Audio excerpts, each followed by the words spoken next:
Hello, everyone, and welcome to Quinn and Street Project.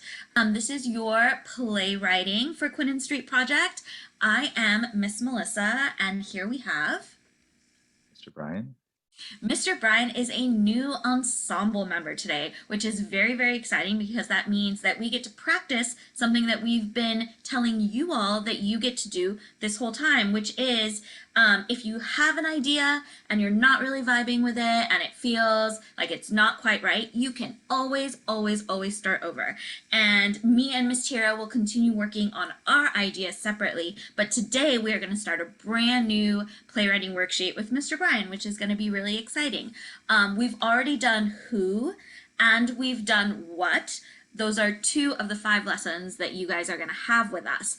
Who we looked at character archetypes, and what we looked at what our characters were doing together. That is how you start a story. And today we are going to touch on the third of the W's, which is when. When a story takes place is very important to the characters. It's very important to the story, and it's going to kind of tell you how the action is gonna go, because there's lots of different times that a story can take place. It can literally be time in the day, right? And if you think about yourself at different times of the day, you're different, right? So the characters would act different too, so it's important to know.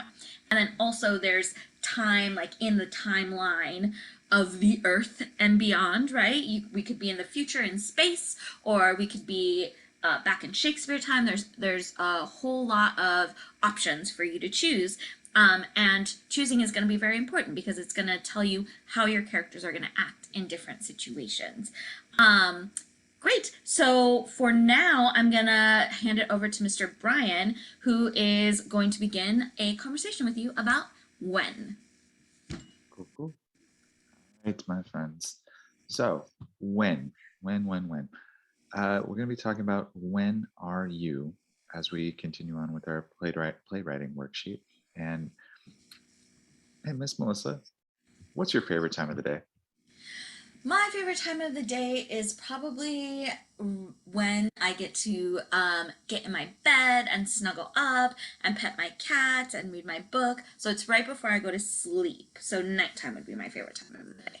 Miss Melissa, I love that. And you're already like showing that with your body, with your movement, and just how you describe all your actions.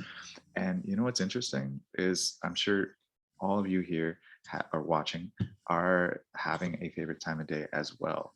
And it might be the same as Miss Melissa's, it might be different. Let's see, we got morning, we have like midday, and we have evening, right? You know, my favorite time of day is actually evening as well, but for not just the reasons Miss Melissa gave, but just because I can, that's when like my brain is most awake, when I'm able to do the most. And I love the quiet, and I love just being able to just do all the activities I want, right? Because that's my time. So what about you at home? Hmm? What's your favorite time of day? All right. I'm going to trust that you gave me something here. So, favorite time of the day. I 2 want you, p.m. yeah. Um, what was I going to say? Oh, I was going to say, what is the reason why? Just one reason why you love that time of day, or you like, or it's the first one you thought of. What's one thing that you do, or that you like, or that you like that you do at that time of day? You got it? Just think of one thing at least. If you got more, cool. That'll be bonus. So what I want you to do now is I want you to give me, Miss Melissa, can you give me a tableau? You're already starting to do it. Mhm. And I'm going to do it with you. So we're not doing this solo here. On the count of 3, I want you to give me a tableau about your favorite time of the day. It could be the first thing that comes to mind, something you do, something you feel, whatever it is. Or maybe just like a description or like an energy, whatever it makes you feel. Give me a tableau for that time of day. And a Or tableau is a frozen picture, right, Mr. Bryan? that is correct. Excellent. All right. All right. On the count of 3. Uno, dos, y tres. And freeze in that tableau when you got it. Freeze. And everyone taking a look. Use the whole space and let that go, Miss Melissa. All right. And since we kind of got a head start, my friends at home, you got that time of day? And you got that reason or one of the reasons why you like it so much or whatever it makes you feel? All right. We're going to do it with you now. All right. So on the count of three, we're going to do our tableaus. Miss Melissa and myself are going to join in. I'm All going to right. do a different one. Okay. Cool. All right. On the count of three, my friends at home, 1, 2, 3, and get into your tableaus and use the whole space if possible and freeze in that tableau. And now I'm going to ask you, my friends, on a scale of 1 to 10, if this picture, if a 1 is the smallest you can possibly make it, and a 10 is the biggest you can, using this frame, this picture that you have on the screen, can you make it even bigger? Can you make it a 10 with your face, with your gesture, with your body, with your emotion? And freeze. And now let that go, let that go. Guess what? I'm not done. So what I want you to do now is give me your least favorite time of day. Think of it right now. Think of your least favorite time of day. All right. And now, if you don't have one, maybe just one that's like number 3 on your times of day. Okay. So that happens too. I want you to give me the first thought, best thought, a tableau, that frozen picture of that time of day. Don't think about it too much. On the count of 3, give me that tableau. Time of day, tableau. 1, 2, 3. And freeze in that tableau. And now give me a 10 for that tableau. And freeze. Let that go. Now, my friends, we are different people on our favorite time of day and least favorite time of day. We are different people at all points in the day. All right. That really is important in determining our character and, really just describing them. So I want us to make sure we're considering that as we move forward with when, because Miss Melissa, we are going to be doing something a little bit with decades. Can you tell us a little bit more? Absolutely. But before we move on Oh, to dates, I do want to give one example, right, of why it's important to know the time of day when you're your character and you're walking through the world, right? And the first thing that came to my mind, because I love scary movies and I love scary stories, is that if you are walking down an empty street in the middle of the day and the sun is shining and the birds are singing and you can hear people in their houses doing stuff, your character would walk very differently than if they're walking down the same exact street, but it was midnight, the middle of the night, right? You can't hear anything, and like except maybe there's some footsteps behind you, right? Your character walks very differently based on the time of day that it is. And your story that you're about to tell is going to be very different based on the time of day, even if it's in the exact same place. So that's just one thing that it's important to know what time of day it is. It's one example, but there are many examples. But now I do want to move on to different times in the timeline that we are living. We'll get into multiverses another day, but for today we will stick with our universe because characters talk, walk, stand very differently in different points in our history, especially depending on the gender that the character is, the race that the character is, what people were allowed and not allowed to do, how other people treat them, the type of clothing that they wear. All of these things make a difference to your character and how you are going to be able to tell your story. Of course, if it takes place sometime in the future, that is all for our imaginations to deal with, which is great. But any decade from here to like the beginning of time, we have a lot of information that will tell us how a character would act, right? Because if we are talking about Shakespeare times, I know that people wore a lot of clothing that was very, very tight. So if we are in Shakespeare times, it's very hard, especially for women, to like be like super relaxed and comfortable if they are ever out in public, right? Because they've got like really tight clothing. They're supposed to be very still and very quiet and watch and be very respectful. So if you are writing a character that is a woman in the Shakespeare, like early times, it would be very hard for them to be like chillaxing if anyone else was in the room, especially a man. However, in the 60s, everything was really relaxed. People were, all of these bright colors. There were shorter dresses. Everything was like wavy and relaxed. So if you were writing that same exact character, but in the 60s, they would stand and walk and talk very, very differently. So this is what I want us to do right now is me and Mr. Bryan are going to think about a decade in from now to the beginning of time. And we are going to do a pantomime instead of a tableau because I think it's a little bit easier with decades to, if there's a little bit of movement involved when it's just one person. So a pantomime is the same thing as a tableau. It's a picture that tells a story, but you can have some movement to it. So Mr. Bryan, what do you think? Do you have your era in mind? Yeah. Dude, Do you want to go first? And then uh, sure. Yeah. Yes, I great. do. All right. Um, should be enough space, and if not, I can adjust. Just whenever, or Yeah, whenever you want. Oh, I know what those fingers mean. Ah, ah, ah. You can tell by the way I can hear it. I can hear it. I'm gonna say, Mr. Bryan, because it is the decade I was born in, that you were doing the 70s. Yes? you are correct. Excellent. And I love how you did a dance because every decade has a very particular type of dance. I believe that that is true.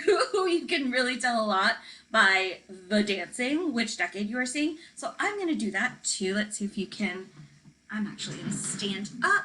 Mr. Bryan, let's see if you can guess the decade that I'm doing with my pantomime.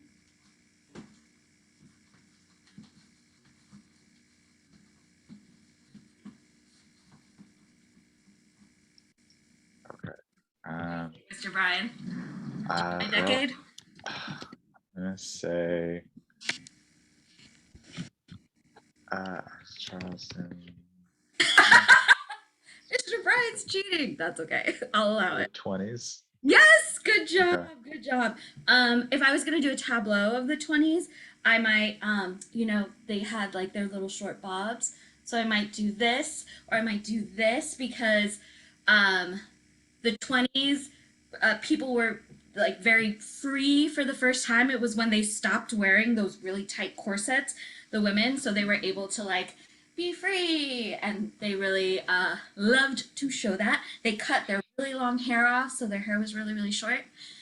So that is the 20s is actually a really good example of the difference that a decade can make because if you were writing a character that took place even 10 years before that, it would be vastly different than a character that took place in the 20s. It's very, very, very different. 1920s, not 2020s, 1920s. Great. So let's continue working on our playwriting handout. Mr. Bryan, do you want to pull that up for us? Do, but before we do, it's interesting that you said that about every decade having a dance because I was thinking about that. And even this decade, there's a little thing called TikTok, right? Oh yeah. Yeah. So this decade is kind of becoming defined by that. Absolutely. Yeah. 10 Being, years from now, people will know that something took place this decade based on TikTok dances. I fully believe that that is true. yeah. But let me pull up that playwriting handout. So Bear with me as I have many, many tabs. So there we go. All right, playwriting handouts. Oh, that is. Yeah, I'm sorry. I won't talk in this accent at this point. Yes. Eh, Nope, that's not what I wanted to do at all. I'm gonna stop. And we're Okay, great. So this is very exciting because now we get to start over and make a new story with me and Mr. Bryan. So, Bryan, do you want me to go first to create a character? actually let's do this. All right, since we're considering the when, so Mm. we are going to go into that when the time is right. Sorry. All right. This doesn't need to be exact, or this doesn't need to be anything that we keep forever. In fact, the reason we're doing this right now is just get a fresh mind. If Miss Melissa, I believe we talked about this before, but for my friends at home, you can keep going with what you had before, or you can continue fresh. So since I'm new to this situation here, we're gonna just practice, like just taking whatever's in our brain here. So Miss Melissa, give me a name. First thought, First thought, best thought, Lucas. Lucas. All right. And let me see here. How old is Lucas? Lucas is 12. 12. All right. Now our archetypes. What archetype do we want to give Lucas? I would say the hero. Okay. I'm biased. I like that. You want the And hero? Perfect. what do they want? What does our hero want? I think Lucas wants oh, I know what Lucas wants. Lucas is a water protector, and Lucas wants to make sure that there is fresh, clean water for everyone in the world. What?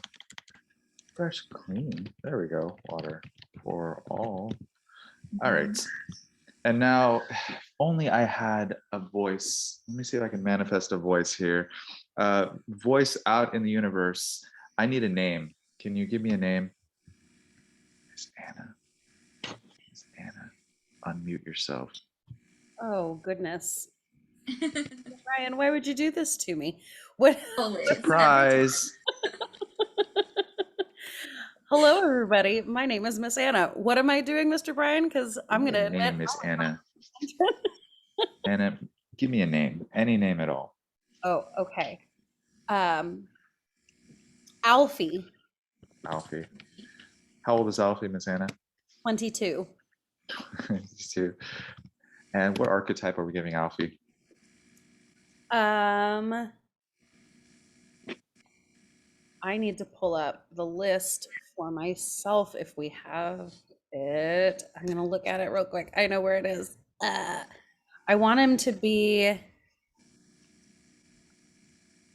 if Lucas is the hero, then I don't want them to be the nemesis. Let's see. Ooh, can they be a trickster? Yes. I was going to say trickster. So, yeah. Fun. All right. What does the trickster want? Trickster Alfie. Does Lucas want fresh, clean water for all? I'm going to say that Alfie wants.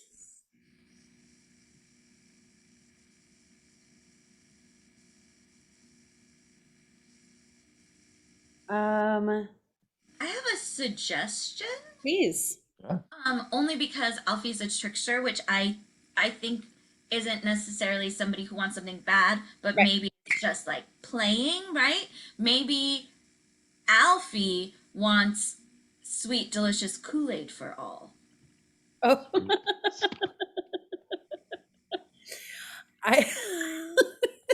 Perfect. I love that. Oh, wait a minute. What Ooh, about yes. Well, that's a simpler version of what I was going to say. What if Alfie is trying to put fluoride in the water? And there's controversy. Good. I'm with Alfie. I know it's not, there's everyone's got a side on fluoride in the water. Are you done with me, Mr. Bryan? Nope. Okay. All right. All right, my friends, because you're going to be doing this at home in a second, and I think it'd be really helpful if we just like all just did this. So let's stick with me. Stick with me. So we have we have Lucas. Mhm. Oh, Mr. Okay. Bryan. There we go. All right, so let me try this. So Lucas. Nope, that's not gonna work. There we go. Yeah, right. there you go. All right, and we have Alfie. All right, and let's just round robin this. So, Miss Melissa, who are they to each other? They are siblings. They are siblings. And Miss Anna, Miss Anna, Miss Anna. Yes, Grayson, What Mr. Bryan. what time of the when is this? What time of day, month, year, season? So since today's lesson has been all about the when, I think we should all contribute to this. So I'm going to start with the small version, and I'm going to say that the time of day is 2 p.m. It is 2 p.m. And Miss Melissa, what time of year do you think it is? So what time of year? I think that it is the fall.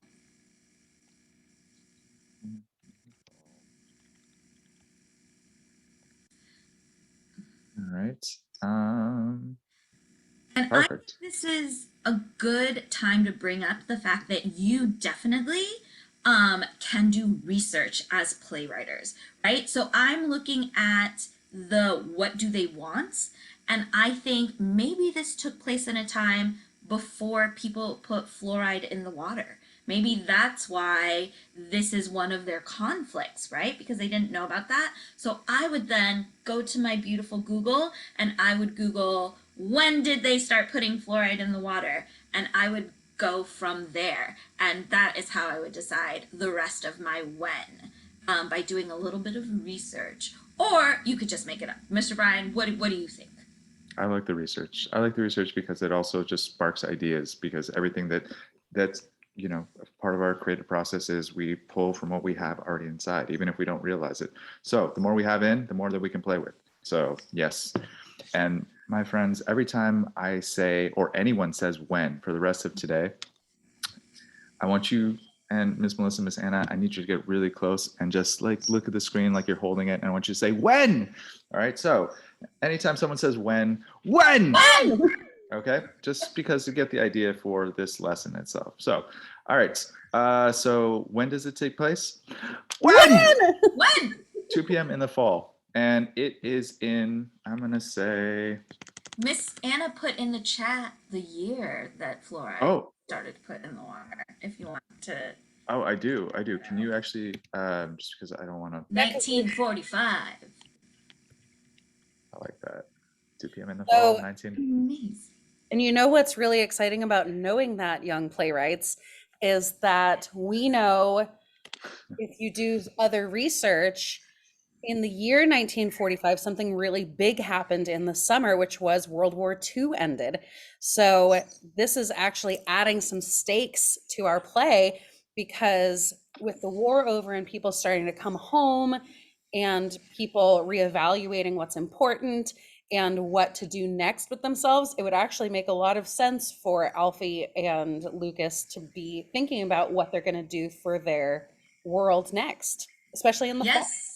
And if you we're not going to do this today because where is next week. So this is where we're going to stop on our playwriting handout today. But when you start thinking about where When? no, when if you put it somewhere in Europe, there will also be a lot of rebuilding that needs to be happening, of towns and villages and water systems. So that's definitely something that we will think about when we think about next week's where. And Miss Melissa, since you said that, that's actually for my friends that are just meeting me, I'm a big like film history person, and this era post right after World War II and Europe, it's just really interesting to combine the idea of that era, but also what people were going through and the status of just the world itself, people changed, and every decade has just events and shifts. And we talked about the 20s with the dance and women and the freedom, and so it's really important to also look at like how that affects people. So when when uh, we're considering that, just make sure that that's in there too. So You know it's what not else we just can, time. sorry, Mr. Bryan, I didn't mean to interrupt you, but there No, is you're fine. something else that we can, since we're starting a fresh version of filling this handout out together, because I think Miss Tiara probably had the old version, we can start filling out what they're doing, because um, we've already covered how to develop your what they're doing. So we can, Mr. Bryan, we can skip place, but we can go down to, and they are completing task performing activities, actions, etc., if we want to. So, Miss Anna, I'm gonna hold. I would like to hold off on that just because I think the where is probably going to influence that. That's a So great point, Miss Melissa. Let's leave it as it is. yeah, so I would say next week we'll tackle both of those. I Yeah. think. Great idea. Yeah. Thank you so much for joining us, Mr. Bryan. This was so much fun, and thank you at home for joining us. I hope that you got some good stuff for your playwriting, or if you wanted to start a new one, I hope that you did that as well. This is all for you. It's up to you. Okay, great. And I just wanted to do a quick check-in with everyone. In fact, let's everybody stretch out your arms for me. Stretch, stretch, stretch, and put them with the back of your hands facing each other, and let's cross and grasp, and then bring it in here and take a deep breath in, let it go, and give yourselves a nice pat on the back or a nice little hug. And then quickly give me a 3, 2, 1 of how you're feeling. Like 3 is I'm feeling great, 2 is I'm cool, 1 is I've been better. 3, 2, 1. Let's see what that looks like.